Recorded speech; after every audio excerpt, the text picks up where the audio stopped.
First ran and fell, learning to use her body with each passing second. She climbed over Mother's feet and tussled with Second. Her feelings for Second were a mixture of affection and rivalry. She paid little attention to Third. She liked Last, though, as her brain registered no competition. Last was smaller than her and a bit slow.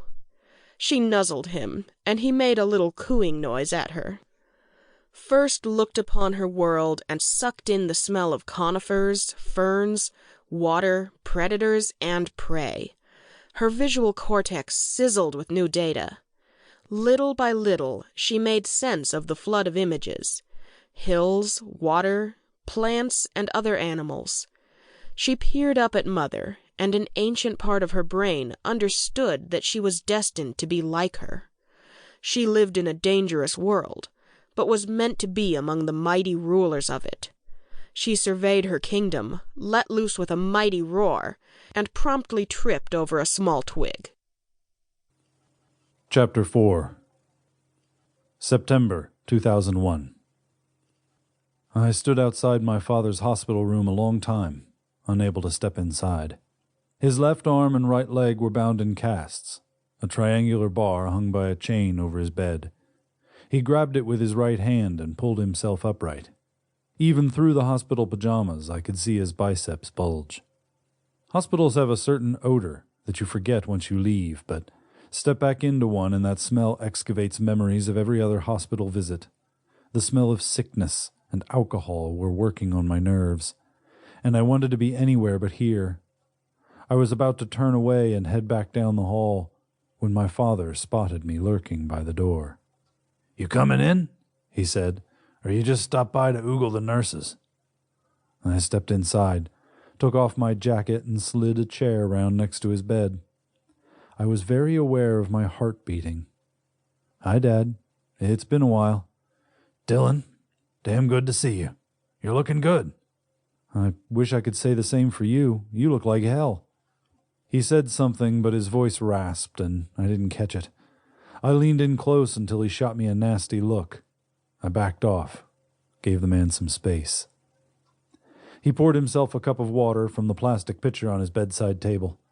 He took a long drink, cleared his throat, and used the controls to adjust the bed. I slumped in the chair and stared at the wall while he got himself situated. I had never seen my father in a hospital bed before. He was one of those men who are always moving, always doing something.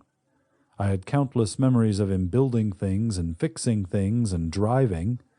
Lots and lots of driving. "It's not as bad as it looks," he said. "You still haven't told me what happened." "We'll get to that." "On the phone they said you had some sort of accident?" "An accident? Yeah, that's funny." "They said—" "Never mind what they said, Dylan. We'll get to all that in good time. There's something I need to ask you, and I want a straight answer." "I guess that means our small talk is over."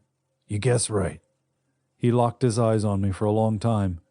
I returned the look as best I could. A nurse stepped in the room, took one look at us, and did an about-face. "Tell me about Emily." My scalp tingled and my jaw went numb.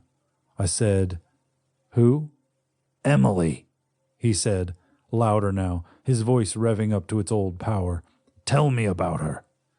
"Drugs must have you mixed up. I don't—" "Bullshit, Dylan. You know damn well what I'm talking about.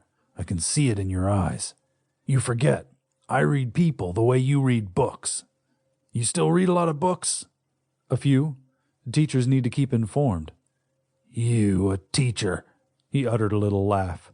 "That still cracks me up, even after all these years." "Teaching's a respectable vocation." "That's not what I meant. Hell, I'm in no position to judge. All the odd jobs I've worked. It's just that you were always so quiet, nose stuck in one book or another. Now every day you stand in front of a classroom and talk." "People change." "That may be, but some things don't change. You still can't lie worth shit. You practically pissed yourself just now when I brought her up, so spill it.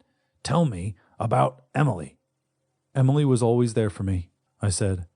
"Is that what you want to hear?" "She ever scare you?"